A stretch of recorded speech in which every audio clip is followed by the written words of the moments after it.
بسم اللہ الرحمن الرحیم۔ رب ذوالجلال کا بے انتہا کرم، اس کا فضل اور احسان، اللہ تبارک و تعالیٰ نے ہمیں روزہ رکھنے اور تراویح پڑھنے کی توفیق عطا فرمائی۔ میرے محترم بزرگ عزیز دوستوں، قرآن مجید اللہ تعالیٰ کا کلام ہے، وحی ہے، اللہ کا پیغام ہے۔ وحی کے معنی اور پھر اس کے کئی طریقے، جس میں سے دو طریقے پوری تفصیل کے ساتھ، مثالوں کے ساتھ گزشتہ دنوں میں ہمارے سامنے بیان ہو چکے ہیں۔ آج انشاءاللہ وحی کا تیسرا طریقہ، اس پر بات ہوگی انشاءاللہ۔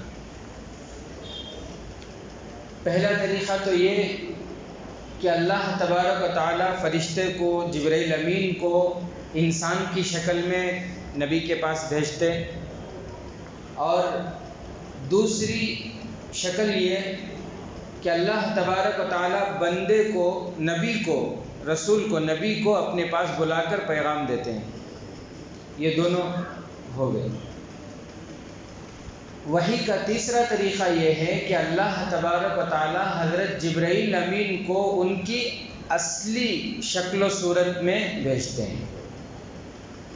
ان کی جو اصل شکل اور صورت ہے، اس شکل اور صورت کے ساتھ نبی کے پاس بھیجتے ہیں۔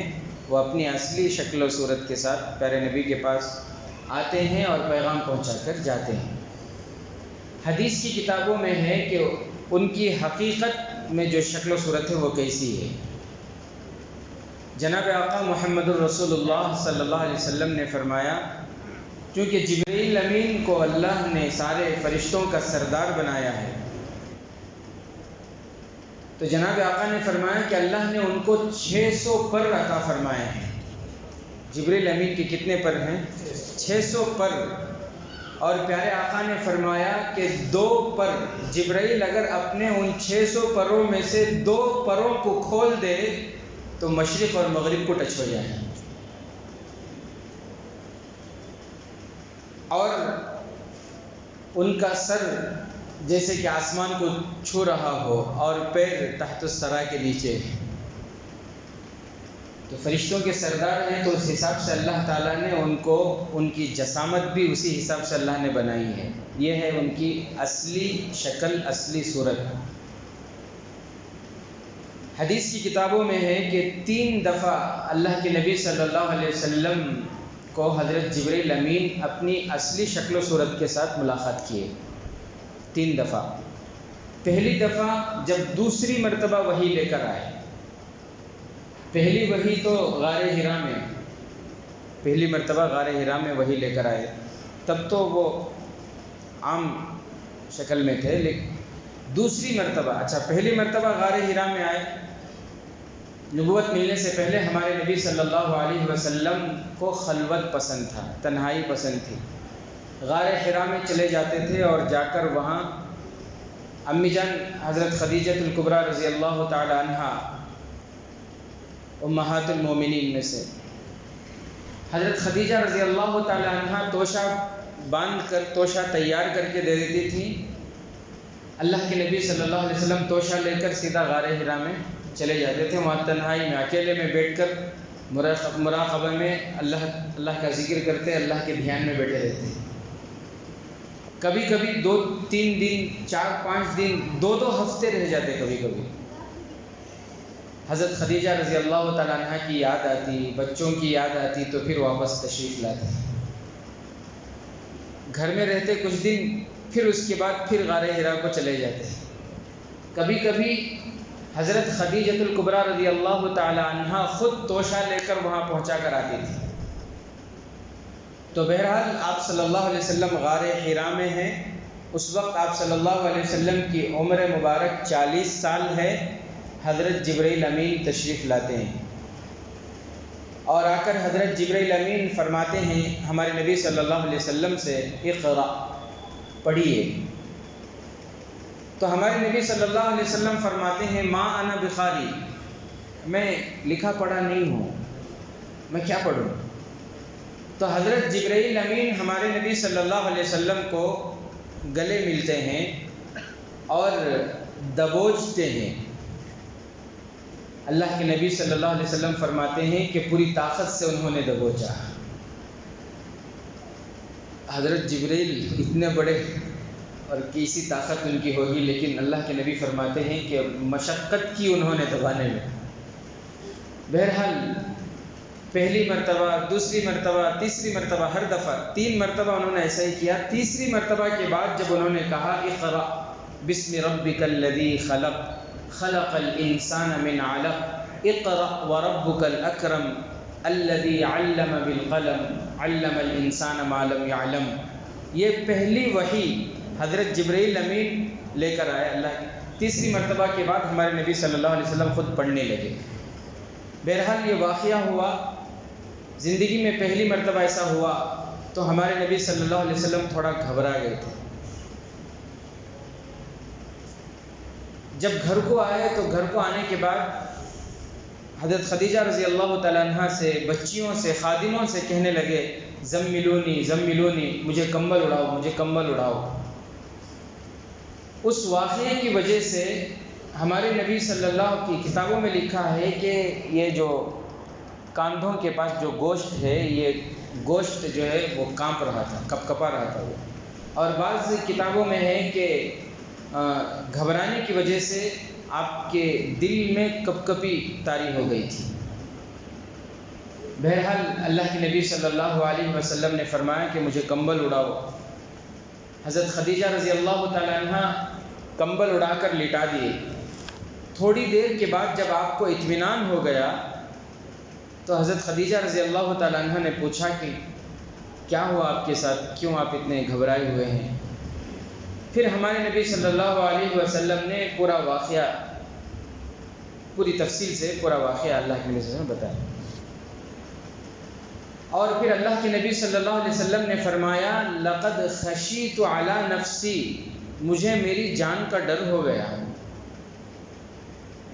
تو حضرت خدیجہ رضی اللہ تعالی عنہ فرماتی ہیں واللہ لا یخزیک اللہ ابدا، اللہ کی قسم اللہ آپ کی جان لینا تو دور کی بات، اللہ آپ کو کبھی رسوا نہیں کرے گا۔ حالانکہ اس وقت حضرت خدیجہ رضی اللہ تعالی عنہ کو معلوم ہی نہیں کہ ہمارے نبی کو نبوت ملی ہے یا نہیں ملی ہے، آپ نبی ہیں نہیں ہیں، کچھ بھی معلوم نہیں۔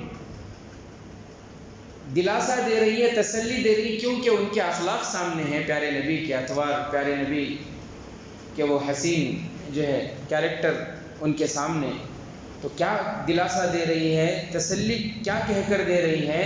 اللہ کی قسم اللہ آپ کو رسوا نہیں کرے گا زندگی میں کبھی۔ کیوں؟ انک لتصل الرحم، اس لیے کہ آپ رشتوں کو جوڑتے ہیں، وترزق الضیف، آپ مہمان نوازی کرتے ہیں، وتکسب المعدوم، اور جن کو کمانے کی طاقت نہیں ہے، معذور ہیں، لاچار ہیں، ایسے لوگوں کو آپ کما کر دیتے ہیں، وتعین علی نوائب الحق، اور جن پر آسمانی مصیبتیں اور آفتیں آ جاتی ہیں ایسے لوگوں کی آپ مدد کرتے ہیں، وتصدق الحدیث، آپ ہمیشہ سچ بولتے ہیں۔ امی جان حضرت خدیجہ نے فرمایا کہ اللہ کی قسم اللہ آپ کو رسوا نہیں کرے گا، اللہ آپ کی جان کو ضائع نہیں کرے گا۔ تو یہ تسلی کی باتیں تھیں۔ بہرحال اس کے بعد چند دن گزرے، چند دن گزرنے کے بعد ہمارے نبی صلی اللہ علیہ وسلم کو وحی کی جو لذت تھی وہ لذت بے قرار کرنے لگی، بے چین کرنے لگی، کیونکہ وحی نہیں۔ اس کے بعد حدیث کی کتابوں میں ہے کہ پہلی وحی کے بعد بعض حدیثوں میں ہے کہ 3 سال تک پھر وحی نہیں آئی، اور بعض کتابوں میں ہے کہ 6 مہینے تک وحی نہیں آئی۔ تو آپ اندازہ لگائیں کہ ہمارے نبی ان 6 مہینوں میں کتنا بے چین ہوئے ہوں گے، اتنا بے چین کہ وحی کیوں نہیں آ رہی، وحی کیوں نہیں آ رہی، اتنا بے چین ہوتے تھے۔ کبھی کبھی لکھا ہے کتابوں میں پہاڑ کی چوٹی پر چڑھ جاتے تھے اور اللہ سے کہتے تھے اللہ وحی کے بغیر میں جی نہیں سکتا، اس لذت کے بغیر مجھے جینا نہیں ہے۔ حضرت جبرائیل امین کی آواز آتی انک لرسول اللہ، اے اللہ کے نبی آپ اللہ کے رسول ہیں۔ ذرا تسلی کیجیے. تو پھر اللہ کے نبی صلی اللہ علیہ وسلم واپس آتے ہیں. بہرحال تو ہمارے نبی صلی اللہ علیہ وسلم غار حرا جاتے تھے آتے تھے. وحی کا سلسلہ بند ہو گیا تھا. 6 مہینے سے زیادہ عرصہ گزرا. فترت وحی کہتے ہیں اسے. اس کے بعد ایک دن ہمارے نبی صلی اللہ علیہ وسلم غار حرا سے اتر کر وہ جو ابھی جس وقت وہاں پہ ایک روڈ ہے شار اجیاد بول کر باب عبدالعزیز سے بائیں طرف، میں تو گیا نہیں، جو لوگ گئے وہ دیکھے ہوں گے، ہم تو پڑھے ہوئے ہیں، اللہ سب کو لے جائے. تو باب عبدالعزیز سے بائیں طرف ایک ابھی بھی اس کا نام جو ہے شار اجیاد ابھی اس کا نام ہے. تو وہیں سے ہوتے ہوئے جبل نور سے وہاں سے ہوتے ہوئے شار اجیاد سے اپنے گھر کی طرف جا رہے تھے ہمارے نبی صلی اللہ علیہ وسلم. آواز آئی یا محمد، اے محمد صلی اللہ علیہ وسلم. تو ہمارے نبی صلی اللہ علیہ وسلم دیکھے، دائیں دیکھے بائیں دیکھے، کوئی نہیں. پھر آگے چلنے لگے، پھر آواز آئی یا محمد، پھر دائیں بائیں دیکھے، کوئی نہیں. پھر تیسری مرتبہ جب آواز آئی تو ہمارے نبی صلی اللہ علیہ وسلم نے محسوس کیا کہ آواز دائیں بائیں سے نہیں آ رہی ہے، اوپر سے آ رہی ہے. جب اوپر جو ہے اٹھا کر گردن اٹھا کر جو اوپر دیکھے تو حضرت جبرائیل امین، سر ان کا کہاں چھو رہا ہے، آسمان کو لگ رہا ہے، زمین اور آسمان کے درمیان لٹکے ہوئے ہیں، مطلب اتنے بڑے ہیں. اب پھر گھبرا گئے ہمارے نبی، کیونکہ پہلی مرتبہ حضرت جبرائیل امین کو اصلی شکل میں دیکھ رہے ہیں نا.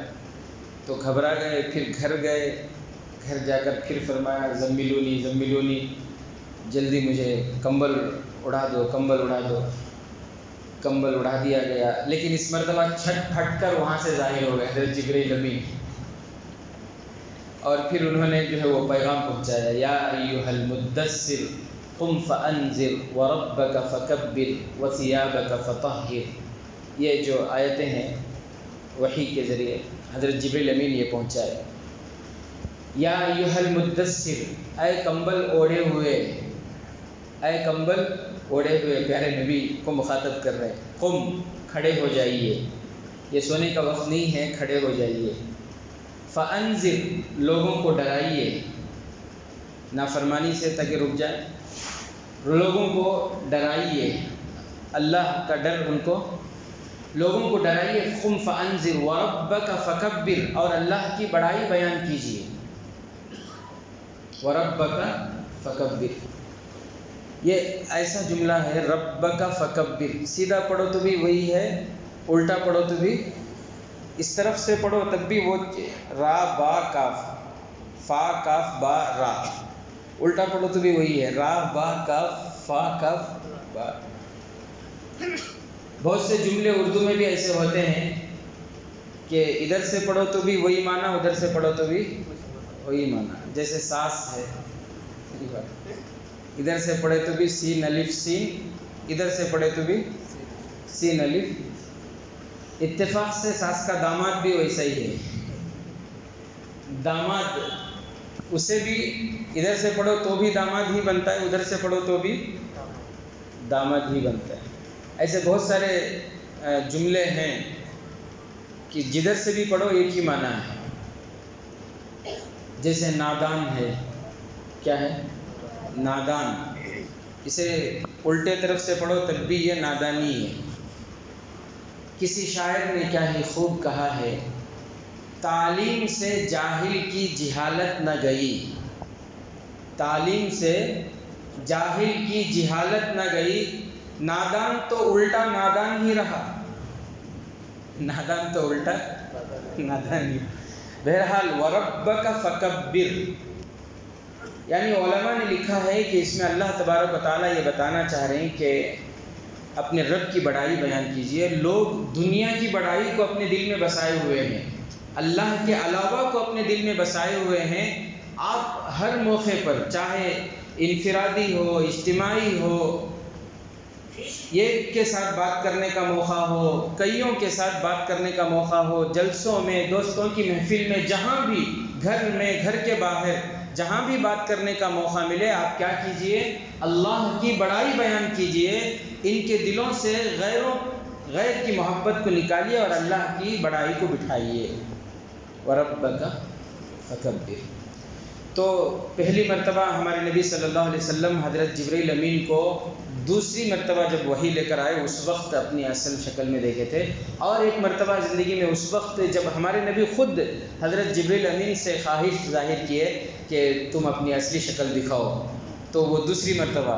اور تیسری مرتبہ جب معراج کے موقع پر سدرۃ المنتہی جب وہاں پہنچے تو وہاں حضرت جبرائیل امین کو اپنی اصلی شکل میں دیکھے تھے۔ وحی کے اور بھی طریقے ہیں، وہ کیا ہیں انشاءاللہ کل آپ کے سامنے بیان ہوں گا۔